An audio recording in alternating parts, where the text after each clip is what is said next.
Nature Fix is proudly sponsored by Craghopper, one of the UK's favourite outdoor gear experts. Craghopper and the National Trust have joined forces to create a collection inspired by nature and designed for life. Sales from the range help to support the National Trust's vital work, restoring some of our incredible natural landscapes, from delicate wetlands to boggy peatlands.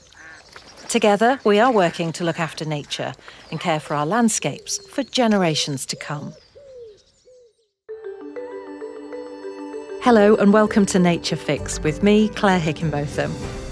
Every month we take you with us as we meet the people who spend their time outside and join them in a place that most inspires them.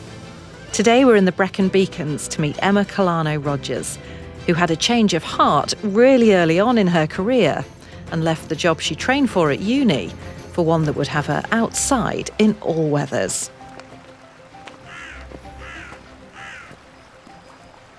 We've met you where, Emma? We are just on the edge of the Brecon Beacons. We're on the eastern side of Carmarthenshire County and we're about to go and try and find the Lady of the Lake. We're about as rural as it gets here, but for me that's ideal. The hills are big, aren't they? The valleys are big and the skies therefore are big. We've got a tumbling cascade of water bobbling over the rocks next to us. And it gets so loud, it's only when you walk higher up the hills and you don't hear the river anymore, you really get the whole silence of the rural area. Some people really struggle with just pure silence, so for the people that come and visit areas like this, the river can kind of be that white noise machine for them. It can be quite calming. I'm already starting to get out of breath. We are going up. Yes, which is pretty much every single walk in the Beacons area. You park your car and then it's just this straight vertical climb up and then you have the views and then it's a straight vertical climb back down. So you're newly into the job of a ranger at the National Trust? Yes, in September I started as an apprentice ranger, so I didn't have any previous experience. I started my career as an illustrator and then moved into design work and just realised it was not for me. I'd always get this feeling on a Sunday night of that's my free time over and now I've got 5 more days of work ahead of me, and yeah, I would just get the Sunday blues knowing I was going to have to go back into this office environment, especially when the sun was shining. That's the last place I wanted to be. So I started volunteering with conservation charities. And then this apprenticeship role came up and the only criteria they needed was that you didn't have any previous experience. I just feel like I found my place. I come from a job that you know fundamentally is just the wrong fit for you into a job where every morning you wake up and you look forward to what you have in store. Like it doesn't even feel like a job. So you've not done this walk before up to the lake, have you? No, this will be my first time up here as well, and I'm absolutely just amazed by the scenery. Like the whole track we're walking along on the way up, there's just this stunning river running alongside it.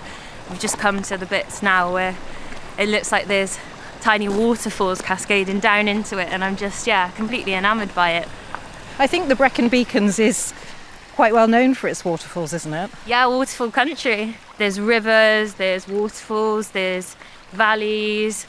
Whether you go to Pen y Fan where you'll maybe see thousands of people in a day, or somewhere like here where I think we've seen about 3 people altogether so far, it's just, whatever you need, it's got it to offer.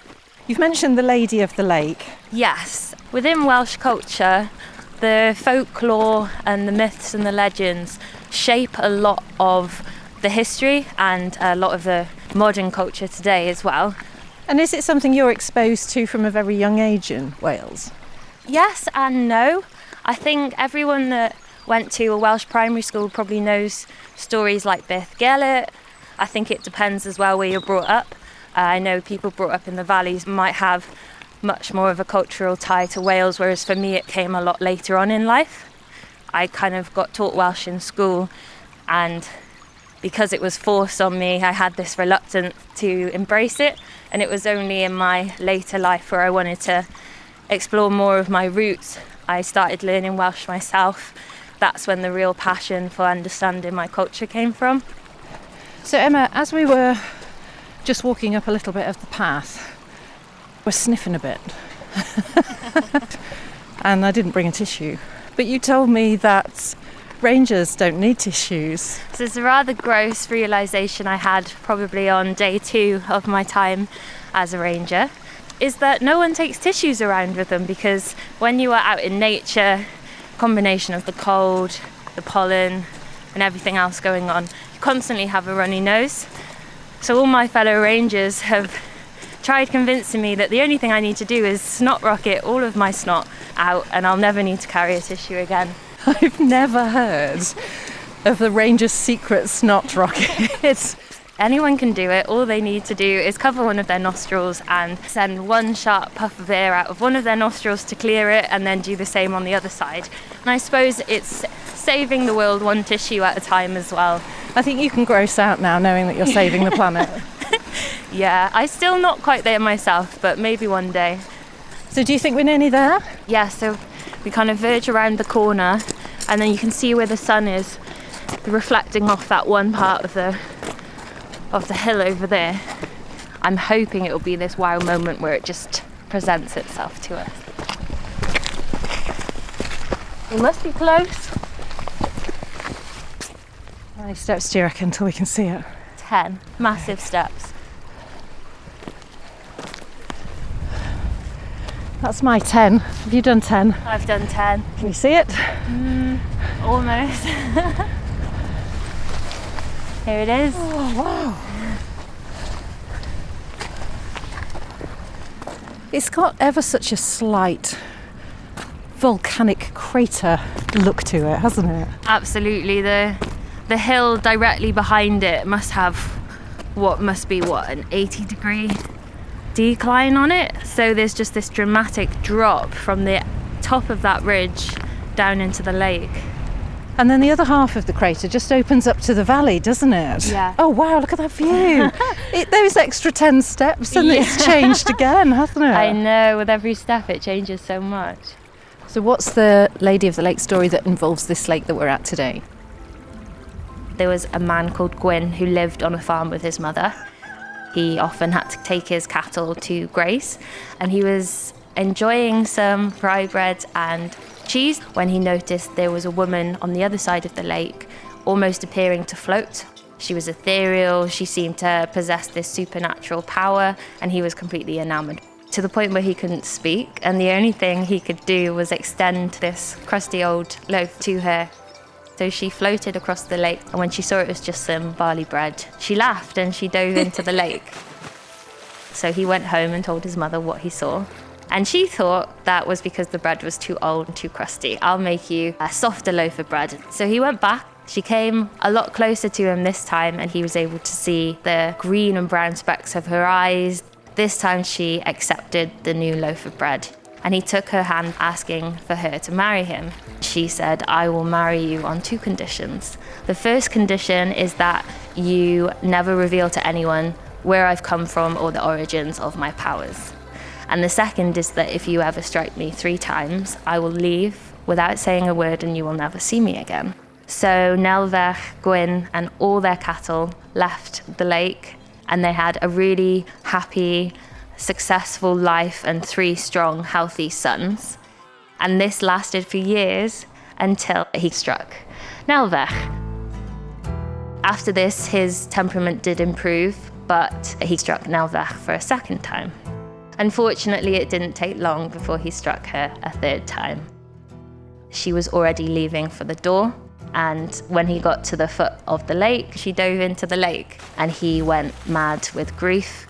His sons were equally overcome with grief. A few years after their father's passing, their mother appeared to them one final time. She said that she only had 1 day with them, and she set a mission on them to be the healers of mankind. She taught them herbalism and the healing properties of plants, and wanted them to spread this knowledge with the local community and pass it down through generations. And then she embraced each of them, returned to the lake, and was never seen again. And does the Lady of the Lake ever reappear? Not as far as I know. It says that because she was an immortal being, her love and grief won't diminish or fade. She'll have to live with that for eternity. Well, she picked a very nice spot to have eternal life, didn't she? Yes. Let's go and have another sneak peek of it. Where we are now, the sun is right above it and it's glistening, like the whole lake is glistening. I mean, we've walked up here with the sound of the stream, and it's a very different sound to a lake lapping against a shore, isn't it? This one for me is kind of meditative and it's very calming. And do you find that as part of your ranger job there is a kind of meditative quality to the work that you're doing? Yeah, 100%. The fact that you're doing a task and then you maybe take a little break and you are in the middle of the most beautiful landscape you could imagine is the first thing that I just find very good for the soul. And then the second is that the work you're actually doing is going into conservation and preserving the landscape. It's the perfect balance because I get to experience the rural countryside in my job, but then I get to go back and be in the hustle and bustle of the city in Cardiff. And I think if I just had one or if I just had the other, my lifestyle wouldn't work. It was scary making this change. It took years of deliberating. I knew I wasn't happy, and I think that was my driving force, is that I knew fundamentally there was a very big issue in my lifestyle and it was affecting my ability to go out and socialise because I had anxiety at times, because I had that crisis of what am I doing with my life? I'm not in the right career, I'm not on the right path. It was a really big decision to make the career change, but one I'm so glad I did. So when people say to me, oh, I'm very envious of your job, I think part of it, they just think I'm always out on a sunny day, I'm always in the hills, and that is great. But I think part of it's because they're not happy in their job. And I always say to them, if you're not happy, are there things you can change about it? Is this temporary? Do you think it will get better? And if the answer's fundamentally no, then I would just encourage them gently to change certain aspects of their life to make their happiness a priority. I think at this point we should say that not all of your ranger days are out in the sunshine. I have had ranger days where it's taken a considerable amount of time to regain the feeling in my fingers. I've had ranger days where I've fallen into bogs and had to be pulled out by my rucksack, but they have all been so unique and so rewarding and so different. We've left the lady and her lake behind, Emma. We're heading back down now. We've got a lot more stories we could go into, but there's a couple more I think that you really like. There is one story called the Radnor Forest Dragon. It's essentially about a dragon that would terrorise the local community. It would eat the livestock, it would burn down its infrastructure, and it was the angel St. Michael who came and slayed the dragon and became this massive hero figure for the village. The villagers built 5 churches around the dragon to contain its body. And each of these churches was built on one of the pre-existing mounds of the landscapes. The legend has it that if any of these churches were to be destroyed, the dragon would reawaken and continue to cause terror over the villages.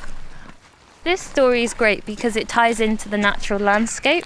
There's some old remains of an Iron Age hill fort called Llandegli Rocks, and it's on the edge of a ridge. And the way the rocks have kind of fallen over the years, a lot of the locals say that it's the long spine of the dragon. I always like it when you hear a story and it's got a real location to it that you can go and kind of imagine this all unfolding. It just draws people back into that cultural history, their heritage, and the history of Wales. And storytelling is one of the oldest forms of passing down documents and important information through generations, especially with kids, to interact them into these historical fables and myths. It is just going to give them that greater sense of understanding the culture in which they've come from. When we first started out this morning, Emma, you mentioned in passing Beth Gellert. I think most people do know the story. It's a very well-known one. But I think you should tell it anyway. But I hesitate to ask you to tell it because it's always one that makes me so sad. Yeah, it's quite a tragic one, this one. So you have the Prince of Gwynedd, also known as Llywelyn the Great, and his trusty noble hound Gellert. The prince left to do a hunt one day and left his newly born heir, his son, in the capable hands of Gellert. And when Prince Llewellyn left, a wolf had entered into the castle. There was an immense fight with lots of blood, and Gelert actually managed to kill the wolf. During the chaos, the son's crib had been tipped over, and moments later, upon hearing Prince Llewellyn return from his hunt, Gelert bound out to greet his master, and Prince Llewellyn was completely shocked by the sight of his hound covered in blood, and immediately ran to see if his son was okay. And when he entered the son's bedroom, he realised that the cot had been overturned, and in a moment of pure rage, he plunged his sword into Gelert's heart. And as he did this, he heard a faint cry from underneath the cot. And when he picked the cot up, his son was there completely unharmed, and lying next to him was the dead wolf, covered in blood from Gelert. And after realising that he'd jumped to the complete wrong conclusion, the prince picked up Gelert, took his body to the edge of the castle grounds and buried him so that the community and villagers would know he was a hero and come to pay his respects. And whilst he was really relieved that his son was safe and sound, it's said that from that day on, Prince Llewellyn never smiled again. So Beth Gelert literally translates to the grave of Gelert. Beth Gelert is up in Eryri in Snowdonia, and if you go there you can actually see a stone that's been erected to commemorate the grave of Gelert. I actually went up there last summer and it brought the whole story to life, made it feel real. We're nearly back at the car park, Emma. We've gone past the very noisy waterfalls. Thank you ever so much for taking me on this walk. It's been a new one for me, and it's been my absolute pleasure to take you on the walk and tell you more about some Welsh folklore. Well, and about you as well, and about how being out in nature it brings you so much joy and comfort, I suppose. It's the antidote to life, nature. It just helps. Being out in nature just helps clear your head of certain stresses and gives you the space to order your thoughts and make a little plan of action of what you want out of your life and how you can get it.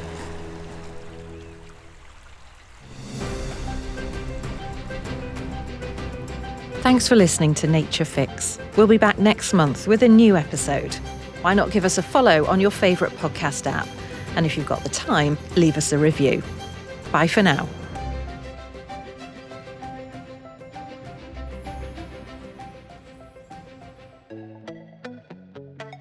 Nature Fix is proudly sponsored by outdoor gear experts Craghopper. Heading out for adventure? Discover Craghopper's National Trust range of clothing and accessories. Inspired by nature and designed to last, each item in the collection comes with a guarantee for life. And with every purchase, you're helping to support the Trust's vital work restoring our natural landscapes. Get ready for your journey outdoors at craghoppers.com/national-trust.